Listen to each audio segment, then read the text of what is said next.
Welcome to Karen's Conversations, number 29. And I think I might have a challenge on my hands today to get this conversation crammed into 30 minutes of duration. It's going to be an interesting one. So in this conversation, we're going to be talking about VeriSM, VeriSM Exposed. There's been a lot of conversation going on about what it is and where it came from. And I'm going to be talking to Claire Agutter, who's the Chief Architect of VeriSM, and we're going to explore, can another approach really add value? So before we get into that, I will go to Claire, say welcome, and please introduce yourself, Claire. Hi, Karen. Thank you very much for having me on Karen's Conversations. My name's Claire Agutter. I'm the director of a training company, which is ITSM Zone, and also a content and consultancy company, which is Scopism. And this year I've added Chief Architect for VeriSM to my list of things to do, and that's why I'm here today, and that's what we're going to focus on. Absolutely. So 2017 is being an interesting year for service management, especially the latter part of it. In November, so last month at ITSMF USA, Axelos announced there was going to be an update to ITIL.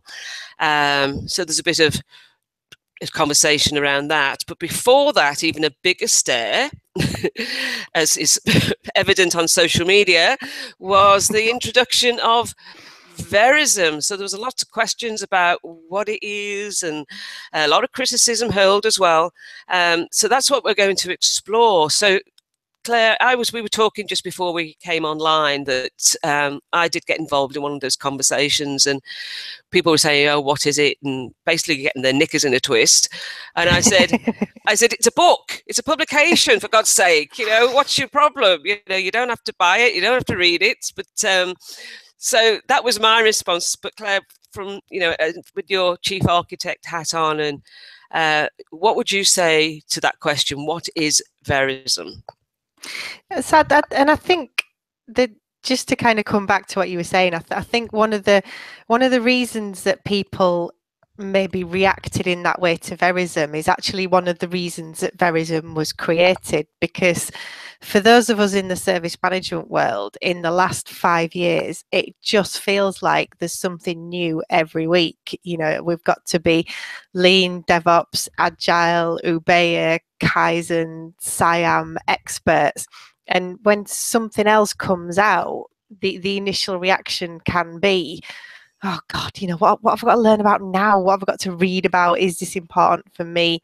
But this proliferation of frameworks and standards and methodologies is actually the reason why we developed VeriSM, because I was approached this year by a new organisation, which is the International Foundation for Digital Competencies, the IFDC, and they asked me to become chief architect and to lead an author group and to take a fresh look at service management and what service management needed to do to adapt for the digital age. So with VeriSM, what we've tried to do is say, look, this isn't another product, another framework. Don't throw out everything that you've done.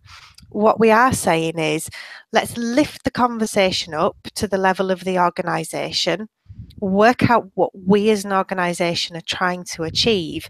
And then what VeriSM does is it allows businesses, public or private sector, to build a responsive model that takes good practices that they might already have, but allows them to also bring in elements of other areas as well. So we're very keen that VeriSM is not seen as ITIL or VeriSM, DevOps or VeriSM. What we're saying is ITIL on its own isn't perfect, just like DevOps isn't, Agile isn't, but most companies are doing bits of lots of things. So let's try and knit those together in more of a coherent way. And that's what VeriSM does. So once an organisation starts to think in a VeriSM way, it doesn't matter if there's a new DevOps comes out next week, because they can absorb that into this management mesh, this VeriSM concept. They can absorb it and they can use it when it's appropriate. So we are actually looking from a different perspective. Absolutely. And some of the content I think is absolutely amazing, and we'll talk about some of the contributors in a moment. So where did the actual name come from? Because you do know that some people are calling it VeriSM. I had a conversation with someone recently who kept saying, "What's this VeriSM thing?" And I kind of like VeriSM. I have, yeah, and I think with some of the American audience kind of struggle with Verizon and VeriSM. So there's Verizon, but VeriSM as a name came at the end of a quite intense 2-day workshop in London, and we'd done an awful lot of work in terms of SEO research. We'd done a lot of work in terms of things that felt right for us, and almost kind of experimenting with different words. And then we found this word VeriSM, which actually has artistic roots. It's an artistic school. It's a form of realism. And one of the definitions that we found said that VeriSM is a way of describing the real world, warts and all. And we just thought, wonderful. That resonated to us. It's not about legendary and heroic depictions. And we thought, great. So then we love our acronyms in service management. So VeriSM is also value-driven, evolving, responsive, integrated service management. And that's kind of important too, because that's almost saying the principles of what VeriSM is about. But we were really looking for something that actually meant something to the author group and actually captured what we felt we were doing. Absolutely. Now you've touched on that it's not a new framework. And one of my questions, because one of the questions that was widely asked on social media was, oh, is this replacing ITIL? And you've already said it's not. So give us an idea, give the listeners or the watchers an idea of what's in VeriSM. And I know the table of contents been available on the VeriSM website. I don't know how people have had a look at that or not, but you tell us what, if I was to open the book up, what am I going to find? So the first VeriSM publication introduces the ideas of VeriSM. You're not going to find a real in-depth guide to applying VeriSM. What this is a way of doing is saying, look, this is where we think we need to go as an industry. And then next year we're going to work on VeriSM Professional. And that's where we'll get much more into the kind of the detail and the case studies.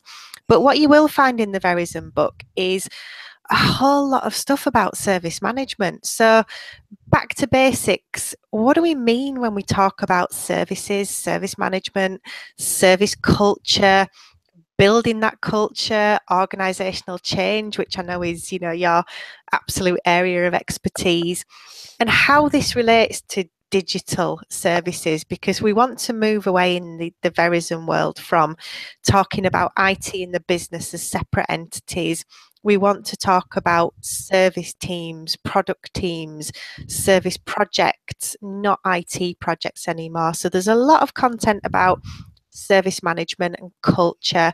And then there's also this introduction of the VeriSM model and talking about how an organization might blend bits of ITIL, bits of DevOps, bits of Agile, bits of Lean, and where they are kind of newer areas like DevOps, like Lean, we've described them to give people a bit of an introduction and explain what they mean for service management. So for things like ITIL and COBIT that are much more well established and the information's easy to find, we've not really explained those so much, but for some of the new ones we have talked a little bit. Emerging technologies as well, what does that mean for service management? Because I think service management professionals now, 5 years ago we could go, oh yeah, we're technology agnostic, that we don't concern ourselves with that. But in the age of cloud things, artificial intelligence, self-service, chatbots, these things are actually becoming much more closely aligned with what we do in service management. So, for people like yourself, you might look at the content in the VeriSM book and think, well, this is kind of what I do as a consultant, and I'm I'm really happy to get that feedback, because we want to reflect how the service management world is evolving. But a big thing for me is, let's write a book that we can give to the next generation of people who are coming into service management, that's going to get them interested and get them excited and get them wanting to do things differently in the workplace. So we've got some case studies in there as well. We wanted to keep it practical. We've got some kind of, I guess, opinion pieces from companies like ServiceNow and Cherwell, talking about how they see the world changing and the move to enterprise service management. We've got a recruitment company in there who kind of shared how the job world's changing. So for me, it's a readable book. Our social media account manager tells me she's actually quite enjoying reading it, which is a massive testament to me. So, it introduces the VeriSM ideas, it gives us something to start a conversation, and it gives us something to build on as well. Absolutely. And one of the things I like, there's one of the diagrams in VeriSM, it's very early on, I think it's very simple. And it's opposed to where I've always think people see, service management as a dot in the middle of the page, and then all these frameworks sort of firing into them from the outside. And in the VeriSM, there's like a bar, a horizontal bar that says service management, and then underneath it is all those different frameworks and methodologies and it's, to me, it's just so simplistic, but it's just saying they're all there to support service management, and you pull and push whatever you want to make that service management, the organizational service management, actually work. And I think it just tells the story that it's not all about ITIL, and it's not about framework A or B. It's about all of them. Yeah, it's back to the kind of the tools in the toolbox idea. What does this organization need? And it's not saying any of those is wrong, but it's also not saying any of these different standards and methodologies are perfect as well. Because I do, whilst we can look at that and go, well, that's a very simple idea, there are so many organizations that have spent years and millions chasing ITIL perfection, only to throw it all out and then start chasing DevOps perfection. And I do think it's particularly endemic in IT, and I've heard Stuart Rance kind of say this. And we try and install behaviour like it's software. And I was at a conference a couple of weeks ago listening to someone talking about deploying Scrum in their organisation. And I think, it's such an IT thing to think, ITIL version 2.0 didn't work. We need to install version 3.0. And hey, guess what? That didn't work after, because we missed the people part, we missed the culture part. And this is what service management is all about. But for the organisation, marketing are working with big data and analytics, sales are working with CRM systems. IT doesn't live in a single department anymore. Yeah, absolutely. And you just reminded me, Claire, of someone telling me the story that they went into an organisation, and the organisation said, or somebody in the organisation said, we bought ITIL and it didn't work. And I think that just sums it up. It's like, yeah, it's not plug and play, guys. It's not software. You're absolutely right. I do like that analogy. So Claire, who was involved in putting VeriSM together? So tell us about the core team, and then all the contributors, and how they were selected. I think that's an interesting question. Yeah, so we actually had quite a challenging timescale with VeriSM. So there are perhaps some people we would have invited that we didn't have the opportunity to, but there was myself kind of pulling the team together, and then I had some lead authors who were Suzanne Van Hove out of the US, Randy Steinberg, who's got a really strong background in traditional service management, but more recently has been writing about high velocity service management and incorporating agile and DevOps. And then Rob England, who's the IT skeptic, is credited as a lead author. He wasn't working actively with the author team, but some years ago he wrote a book called Basic Service Management, which took service management, back down to as few pages as possible. And Rob, that was Rob's contribution to the project, and that actually really helped us at the beginning to kind of shape our thinking.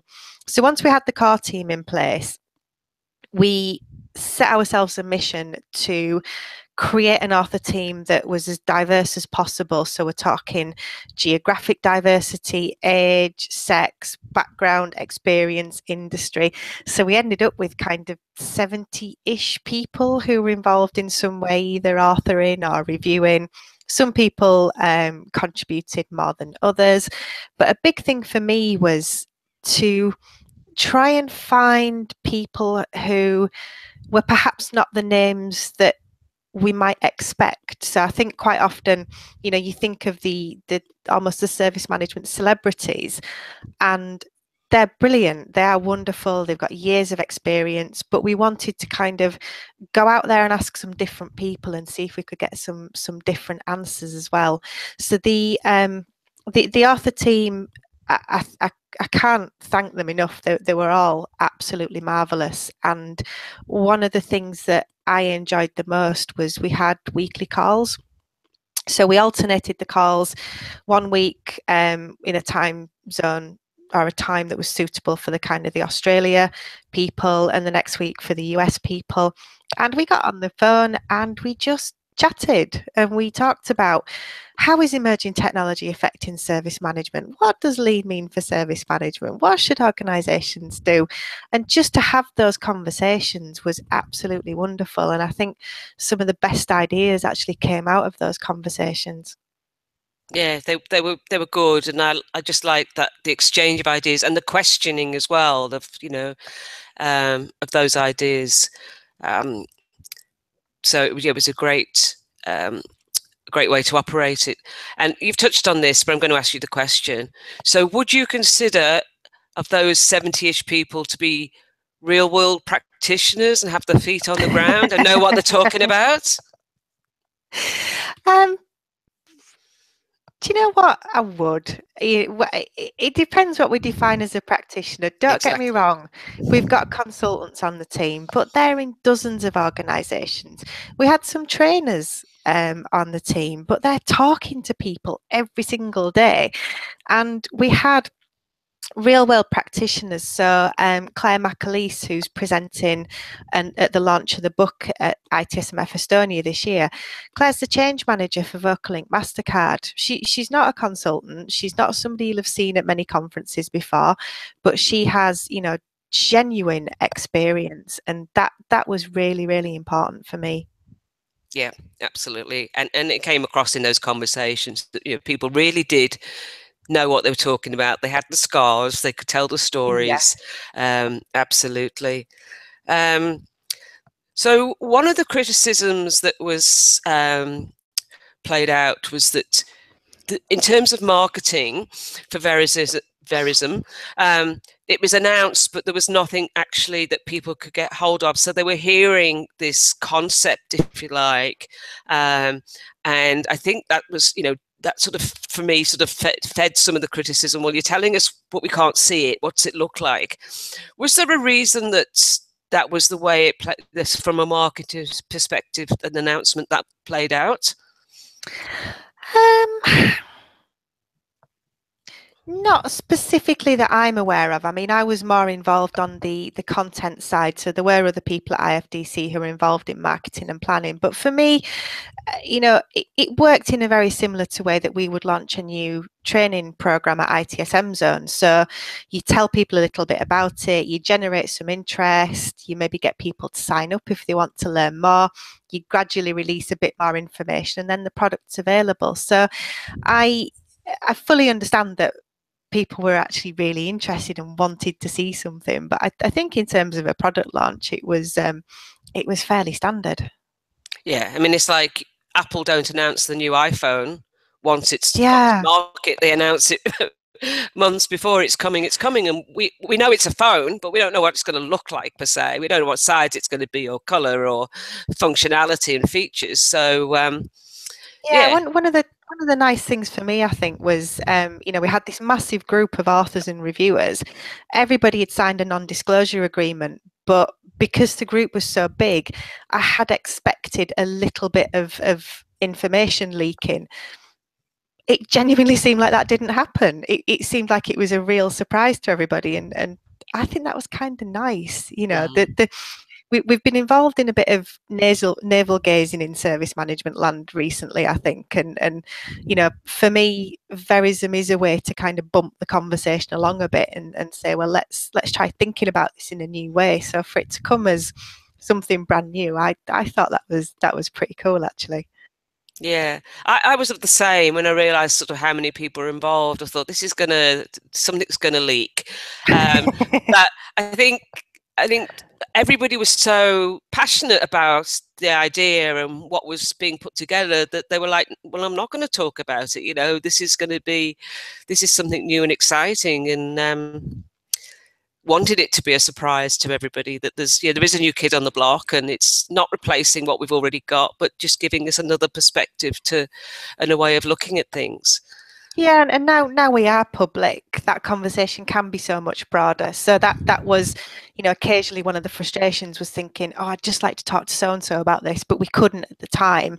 Whereas now the conversation is so much broader, and for me, the service management community is one of the most, I guess, giving communities. I think people are genuinely willing to share, and the feedback about VeriSM, all of it's welcome, positive, negative. It's all going to get looked at, and it's going to help shape this. And for me, IFDC is non-for-profit. It's all about community. For me, this is about shaping something genuinely from the community and for the community. Yeah, absolutely.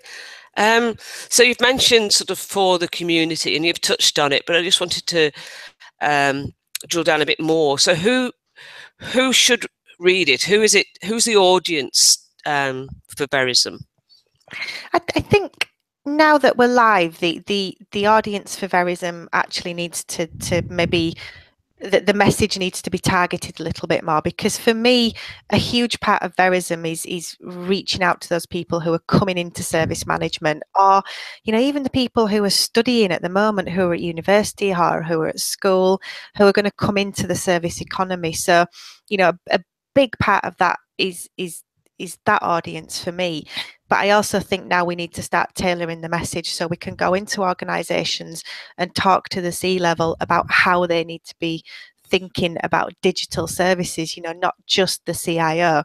We need to be talking to consultants and looking at how this might actually become a consulting approach. So there's kind of almost sub-communities now that are emerging, and we need to make sure we're engaging with all of them so that, again, the product evolves with their feedback, but also so that we can start to apply VeriSM and get these case studies. So there's some very large organisations already coming to talk to us and wanting to be early adopters for VeriSM. So now we need to work with them and get these case studies. Awesome stuff. So you've mentioned this is the beginning. Excuse me. So the publication is going to be available on the 14th of December. Is that right? Yep. So the ebook's available now. The hard copy is available from the 14th of December. And there will be an accompanying certification if people want to do it. They don't have to, of course. Yes. So there's kind of IFDC is looking after VeriSM. So IFDC has sponsored the development of the first book, and next year there'll be the more detailed VeriSM guidance, and IFDC will sponsor that. But from the 1st of January through, IFDC's exam partners, which are Exane and BCS and APMG, there will be training available and there will be certification. And it is one of these areas where people have said, oh, it's just another exam. And for me, I think, read the book. You don't necessarily need to have a training course. You don't necessarily need to have a certification. Those of us that have been in the industry for a while understand that there is a time and a place for training. It's not always necessary. Sometimes it delivers huge benefits. But the way I approach anything new is, start by looking at what I can learn for free, you know, what's out there on the blogs and the forums. Then if I'm more interested, I might buy the book. And if I'm more interested, I might take the training. But yeah, the foundation's available from January 1st, and then VeriSM Professional is available early Q3 next year. And that's where we'll get into much more detail about how you start to do this, how you start to blend all of these frameworks and methodologies within an organization. And will it be the same author team for the professional? Will you be looking to other people? I think most of the foundation level author team are going to come back.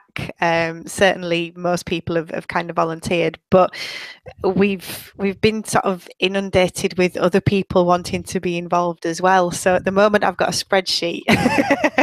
and come January there's going to be some emails going out. But I think with I've done a couple of these projects now with SciArm and with VeriSM, and I think, you know, the size of the group can actually become quite large. It's just how we manage it. So again, I think we'll have a structure of lead authors and then groups working on different areas, but coming together for these calls and these discussions, because that feedback is immensely valuable. It's very difficult when you've got a global group, you know, you can't get everyone together, but just being able to chat a little bit on the phone is always good. Absolutely. And I think it's great that you've, you know, been inundated, that people are saying, I would like to get involved in this. So that's really good. And I know I've been approached and I've introduced to a few people who said to me, how do I get involved? And I'm like, okay. But that's good. That's good, you know. Oh, it's brilliant. Brilliant. Yeah. So to wrap up, Claire, where can people get more information? So the website is verism.global. There's a webinar on there that kind of explains a little bit more about the VeriSM model. The ebook is available via Van Haren, who are the publisher, so they've got their own website. There's a Train the Trainer session happening next week, so there's still an opportunity to register for that if you might be in the training world. I think that's there's so many registrations for that already, but I think there's still space for more people. But yeah, verism.global, and there's an official group on LinkedIn as well where you can learn more information. And you know, we've got authors in most countries, so go badger an author as well. Absolutely, come and talk to me. No, I really enjoyed the contribution and being able to contribute. It was fun, and getting everyone's feedback and questions was good. You know, we didn't just take whatever authors contributed wasn't just taken as, oh well, they're, you know, out there, they know what they're talking about. People questioned and you know, verified what everyone was saying. So it was a good experience. Claire, we actually managed to get it in 30 minutes. I thought it would be a challenge, but hopefully we've answered a lot of the questions that are out there and maybe busted a few myths that people had created around what VeriSM is. If people have got questions, please, you know, come back to myself and we'll try and answer those. So just write to me at karen.ferris@mercator.com.au and I'll do what I can. Claire, it's been a pleasure as always. Thank you, Karen. And if we don't speak before, have a great Christmas and a prosperous VeriSM New Year. Thanks, Claire. Thank you. And Karen's Conversations number 30 will be coming your way soon. Watch this space.